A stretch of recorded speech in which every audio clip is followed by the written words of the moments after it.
my voice shaking? My voice is not shaking. All right, cool. I think we're back now.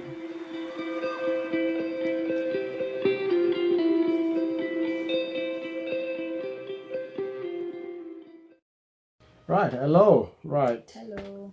So today we've decided to talk about trust in marriage. Mm-hmm. Basically, how to build trust in relationship and in marriage. And I think we should just start by saying, what's trust to you as a woman? What's trust to me as a woman? I Yeah. think if I speak for myself and most women that I know, trust to a woman Mm-hmm. is when you don't share anything else emotionally Right. or eventually sexually with anyone else but them. So basically, cheating. Once you Right. can have a man that you sure doesn't have eyes for any other woman and only has eyes for you emotionally and sexually, most women will trust them. Which is why I think women like lines like from guys. Well, I don't know if we like it, but men still use it anyway. You're the nicest. There's no other woman like you. You know, with No you I one be can like you. exactly. Sort of thing. No, Right.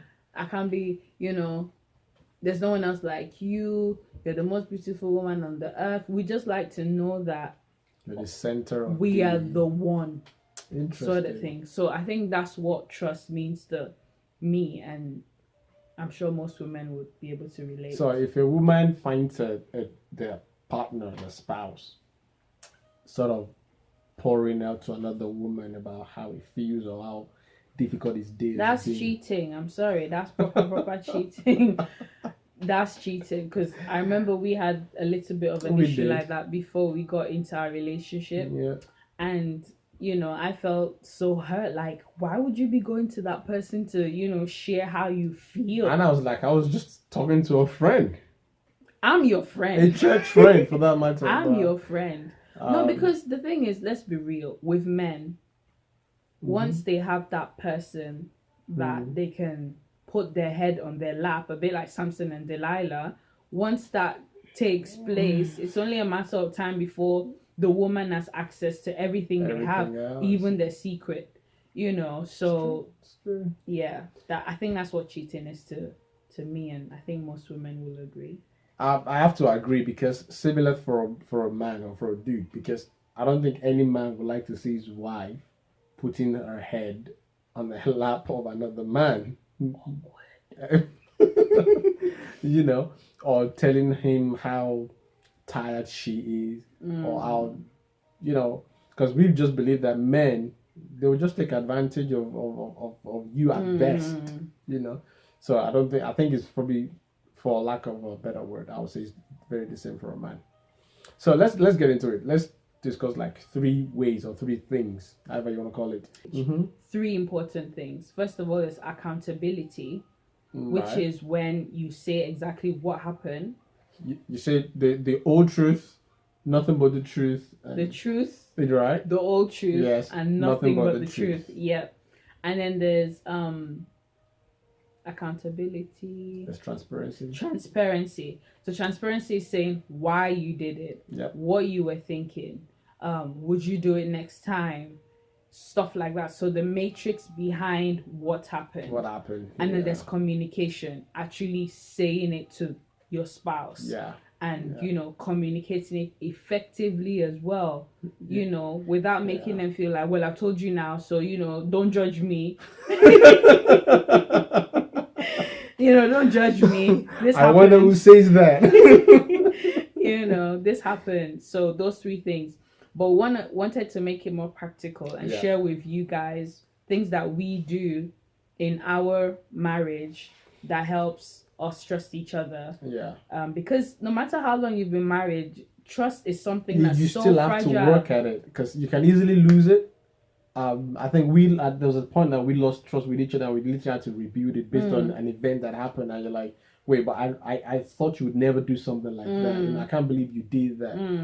Which is interesting. Let me start with my own point. Okay. One of the things that I know that I do, especially in the area of, like how you said, third party, No one else knows what's going on in my mind but you.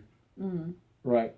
No matter how tired the day is, no matter how weak the day is, no matter how desperate I am to speak to someone about what's going on. Outside God, of course. God Of should always course, be of number course. one, but yeah. And even to be quite honest, sometimes it's difficult to talk to God in some situations because you really want to see who you're speaking to.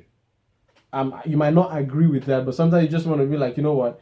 I know God can hear me, but I don't know if God was to speak back to me, still enough I can't hear it. Because one of the things that blocks us from hearing God, this is outside what we're going to talk about, but is when your emotion is all over the place.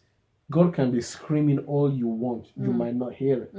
So sometimes you just want someone to speak to rather than that. So for me, I make sure that before I speak to even mentors, before I speak to pastors and other relevant people, I have a word with you first. So by the time I've rubbed my mind with you, I'm not so much in need of going to rub my mind with someone else, which that can then lead to something else. So yeah, that's and I don't always. I'm not always helpful, am I? Sometimes you're like, "What's the point?" But I'm guessing you've decided to be committed to that principle. Yeah. Like you said, sometimes you come back and be like, you know what? I should have just shut up. I should have just kept quiet. Sorry, babe. But it makes it difficult to go and speak to someone else because now I'm thinking, now that I've spoken to someone that cares about me the most, and this is what they have to say. What are the chances that if I was to speak to someone who doesn't have a clue who I am, will be able to help?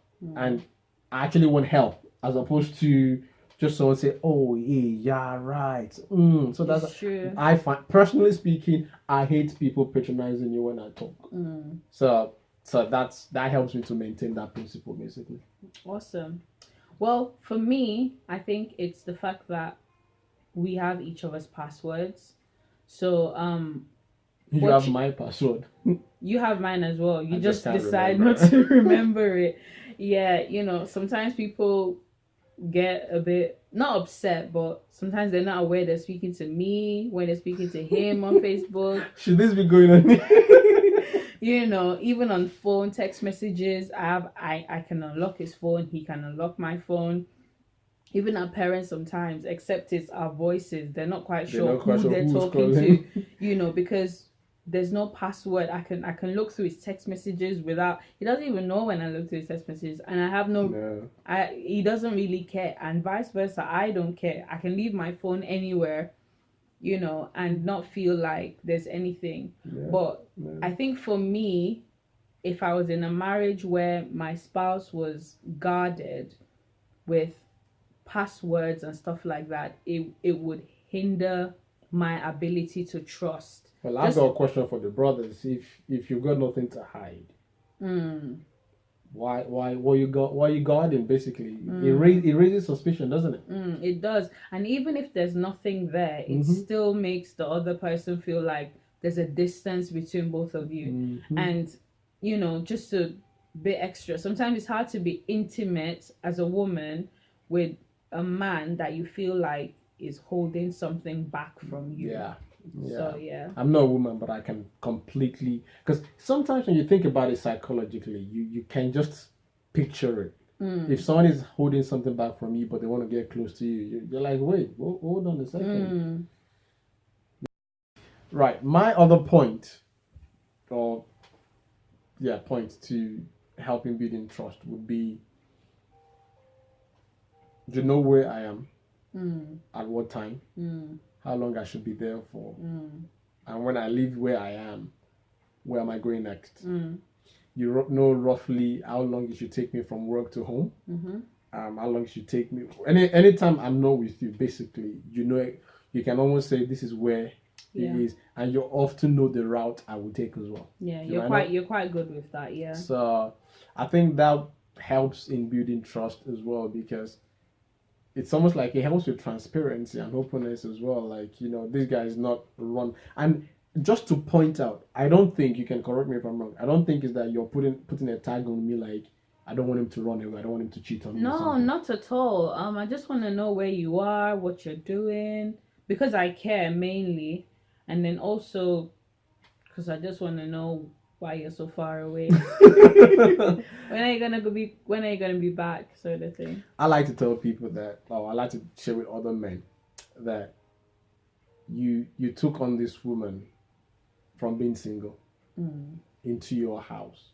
She has some rights, and part of that right is to put a tag on you, whether you like it or not.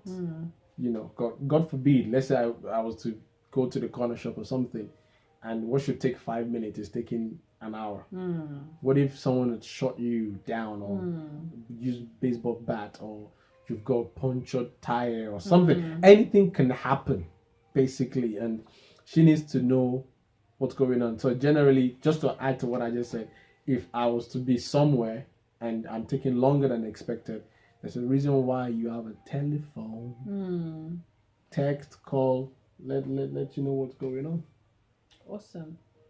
I think the next thing for me has to do with communication, in the sense that everybody in a marriage that says that they don't at some point feel uncomfortable around a certain opposite sex, like it's not like you like the person, but you don't want it to develop to like. Okay.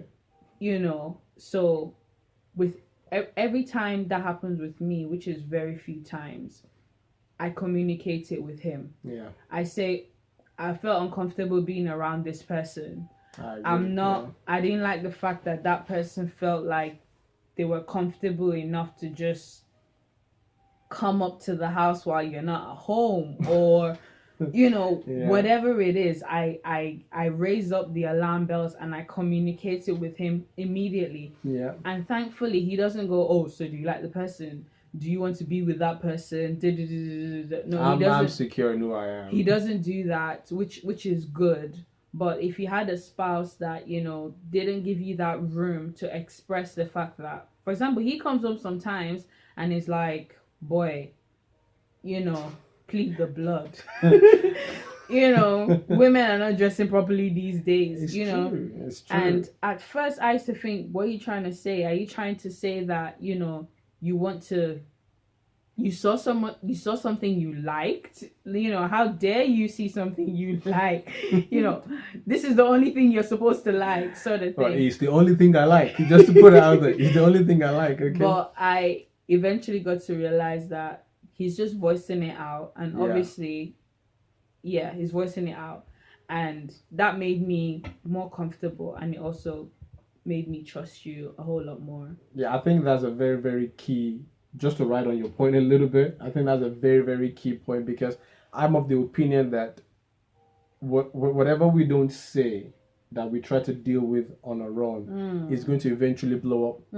And if I'm trying to avoid, if I don't talk to you about the naked lady I see today, or I saw today at work, or while driving, I don't know what could happen in the next future that may seem like, you know, I've been piling it up, that kind of thing, and then it'll become an issue. But if I can come to you and say, like, babe, I saw something today, oh my word, I needed Jesus to become flesh, you know, to be able to take me away from that sin. I felt like I've just dealt with it, and it dies then and there. There's no darkness. There's nothing for the devil to work with. That's it. Yeah. There's nothing for me to have a dream about at night, seeing a naked woman or something like that.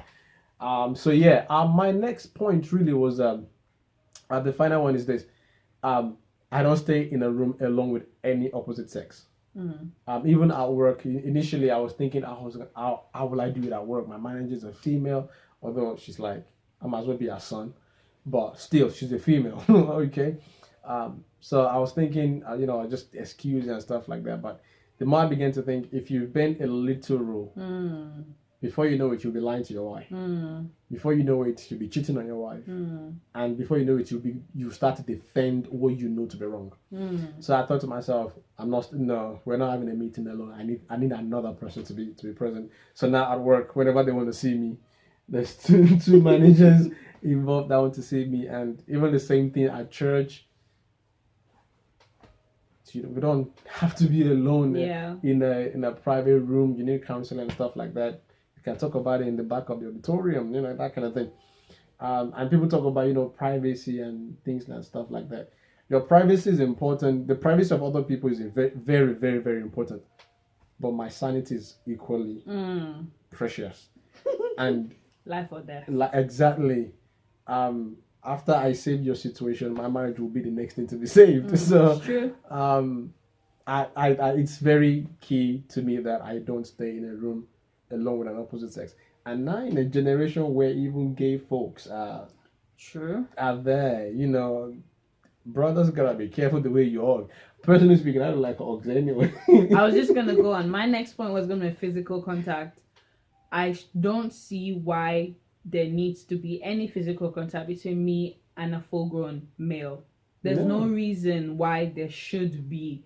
There's the occasional hugs, and it's like, if I haven't seen you in a very, very long time, and I'm very, very happy to see you, and even that, it will be initiated by the person, at which I will control it from the side. There's something referred to as side hug.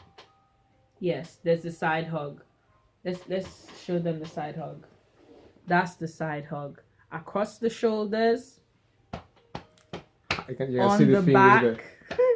That's a it. side hug. Good to see you, sister. No, don't shake. Don't shake. So, what? You're my wife, so I get carried away. Yeah. There's no reason why a man should physically have contact with another man's wife, without. I just don't see why. There are handshakes, there's high fives, there's so many things that you can do. And, and just to summarize it, we're not saying that, never, ever, ever. For us, that's what works for us and keeps our marriage going and our trust healthy. Yeah. And these are just principles. You can apply it to the way it applies to your marriage as well. Absolutely. So, that's all from us. All right. For now, see you soon. See you soon.